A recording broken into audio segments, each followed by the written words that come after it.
Hey guys, my name is Tully, Rector. I'm a postdoctoral research fellow at Freie Universität Berlin, and my talk today is on the ontological foundations of corporate power, where corporate power means the power of business corporations. Let's get started. Modern business corporation is a political agent, and we need a political theory of incorporation. That's the kind of first move. We want to know when corporate power is dominative. Corporations can accumulate and direct potentially unlimited volumes of capital. They have authority over the provision of public goods. They can influence the conduct and decision-making of states. They're institutional environments in which workers are hierarchically governed, right? So this gives rise to all kinds of normative questions about the legitimacy grounds and the scope of corporate power. And if we want to make sure that we can fight inequality, mitigate and adapt to climate change, and empower labor, and have a fair, tax collection and enforcement system, we need to develop a better understanding of how corporations are political actors that can be operationalized, right? So we need a political conception of the corporate form. And in this talk, I want to provide orientation for that effort by considering corporate power's ontological anchoring. So the basic idea here is that corporate power is dominative when it escapes popular democratic control, right? And it does so when it can be applied to its own ontological foundations in law, when it can be applied to how the law represents the kind of thing it is, and its actual sources as an institutional form, its rootedness in law. When the justificatory procedures by which corporations are to be regulated are themselves shaped or determined by corporate agency in pursuit of their own ends, independent of the shared ends that ought to be served by law. If law is to be a common power, it should be directed towards shared ends, then corporate power is potentially dominative. I'd say actually, but it's a problem that needs to be understood in more detail. So, and I'm going to focus on the relationship between the nexus of contracts theory of the corporate form and the concession theory of the corporate form. The nexus of contracts theory is the mystified effect of corporate power. The concession theory tells us what's really going on. Now, the argument I want to make is that this is a form of numinal power. Corporate power should be understood in this numinal model as the capacity to shape and organize the space of reasons inside of which other actors form their strategies and justify their conduct and so on. That's a conception of power that I am borrowing from Reiner Forst here. So what is the itinerary? Okay, so we'll start with liberal justifications for the firm in general.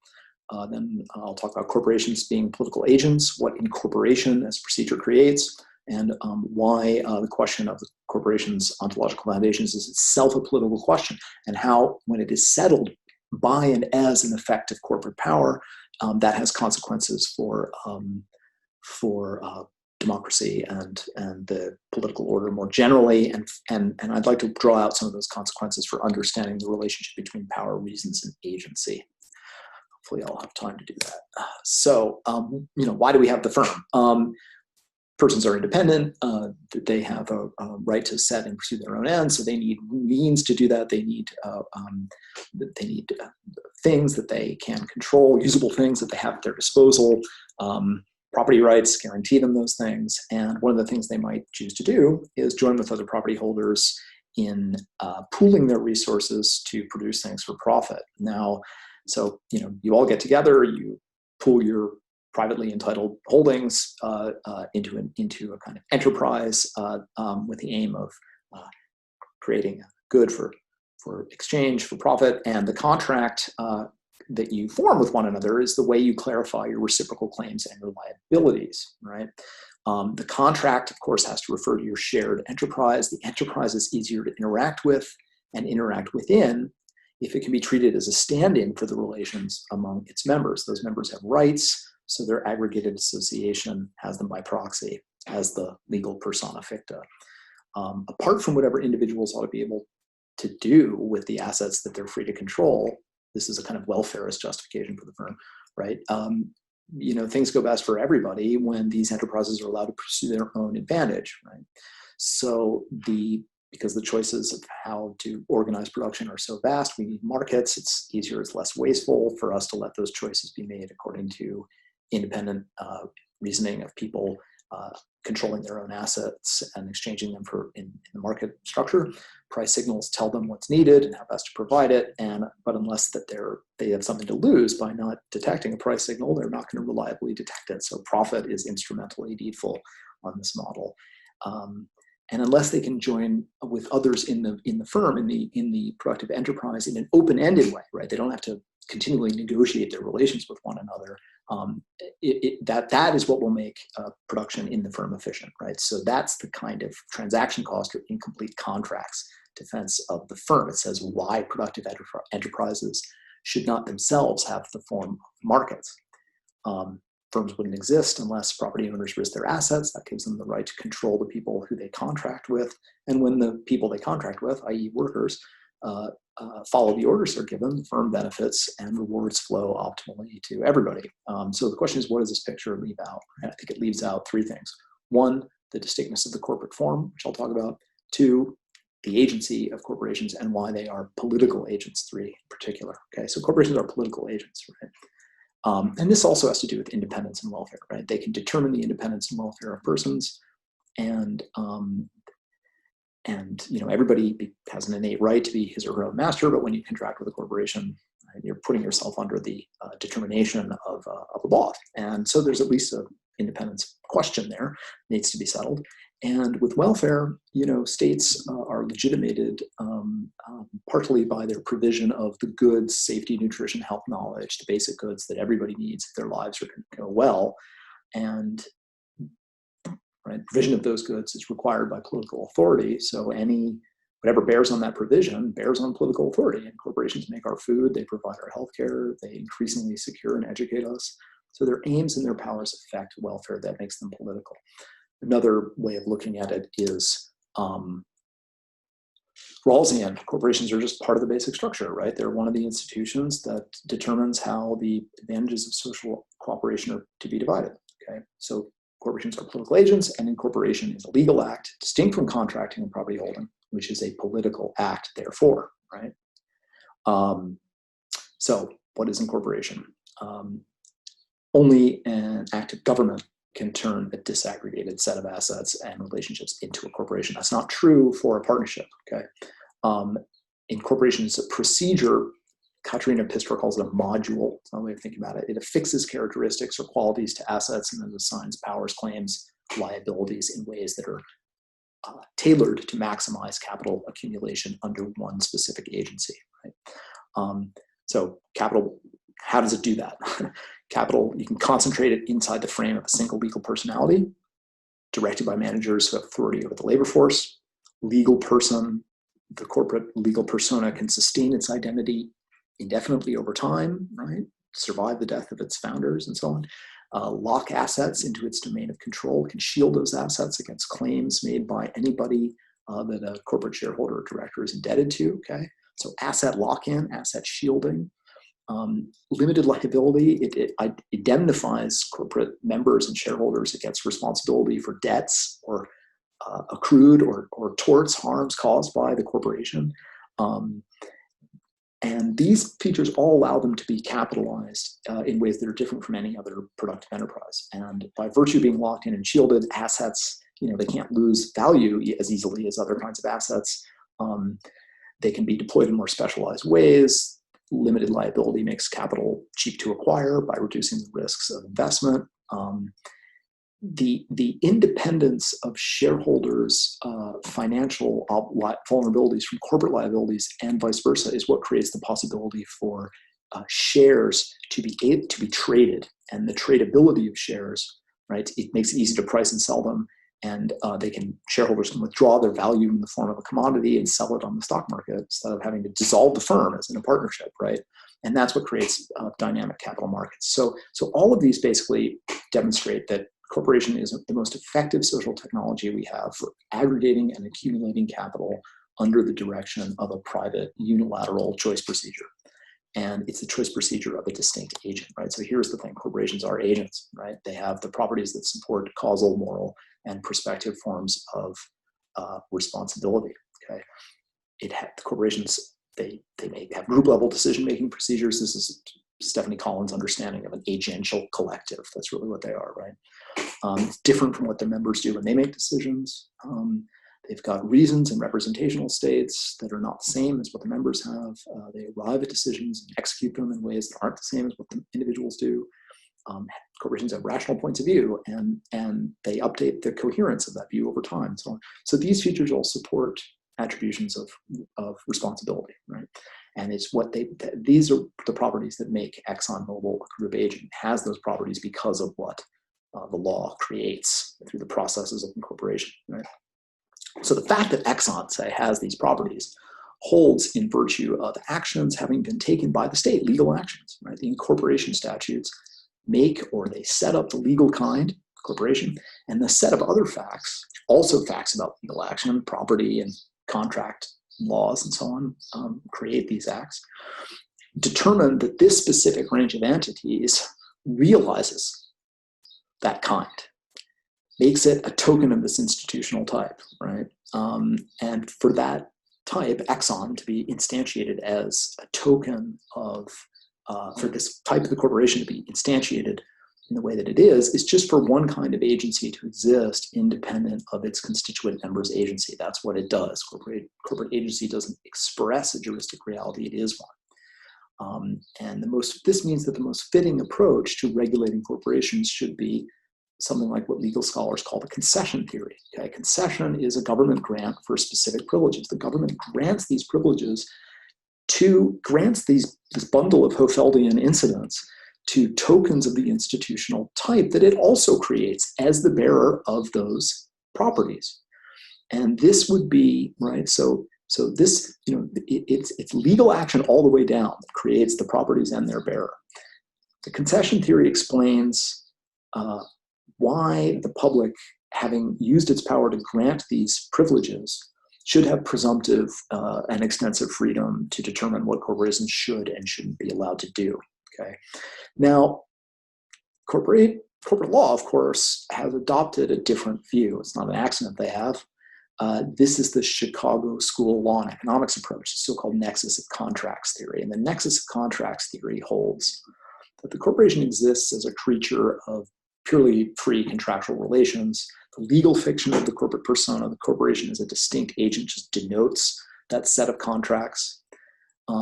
So famously, Easterbrook and Fischel in their in the kind of locus classicus on this view of nexus of contracts theory say, quote, "The corporation is not real. It is no more than a name for a complex set of contracts among managers, workers, and contributors of capital. It has no existence independent of these relations," end quote. Okay, so this view entails that the point of corporate regulation is to modulate the linkages in this contractual nexus, which means primarily that it's a principal agent problem that corporate governance has to solve, where the corporation is owned by shareholders, but it's controlled by managers. So what corporate governance has to do is solve that problem. How does it do it? Through the famous shareholder primacy imperative, right? Corporate law stipulates that managers have a supreme fiduciary duty to promote the welfare of shareholders, meaning the value of the share price, okay? Profit is to be dispositive consideration for any managerial choice within the framework of the law. Hence, it's important to be able to exercise power over that framework. So what's important here? It's important to understand here that production and regulation are social practices. And we can think of regulation as the social practice of programming the structure of production's normative features. That's a good way of looking at it, I think. So with all social practices, there are cognitive elements, meanings or cultural schemas that Sally Haslinger calls them, that direct what persons do within the practice with the things that have value, that their practice exists to manage, like capital and assets and so on, because these cognitive elements, these meanings and schemas support these specific valuations. So corporate law today makes it the case that for managers, increasing shareholder profits isn't just one more value, it defines their task, essentially. And what accounts for, so the question is, what accounts for corporate law having the cognitive elements that we identify with the nexus of contracts view? And the answer is this: it's an effective corporate power, right? That's the point I want to make. There's a long historical story here, but we can condense it as follows. Capital is deployed to reproduce itself in the market, of course, but it's also deployed outside the formal market in political and social domains to motivate other social actors to adopt intentions that favor its capacity to maximize returns in the market. Corporations hire lawyers to interpret the laws in certain ways. They pay think tanks to draft policy papers that legislators can cite in debate. They offer benefits to legislators and regulators through a complex gift economy of influence. They pay PR and advertising firms that'll lead citizens to adopt beliefs about their good intentions and beneficial effects. And in these and other ways, right, capital is deployed to increase the likelihood that other social actors empowered to shape the law or have standing to shape the law, citizens, judges, politicians, and so on, are highly selective in what they notice, respond to, and care about, disposing them to favor corporate interests, right?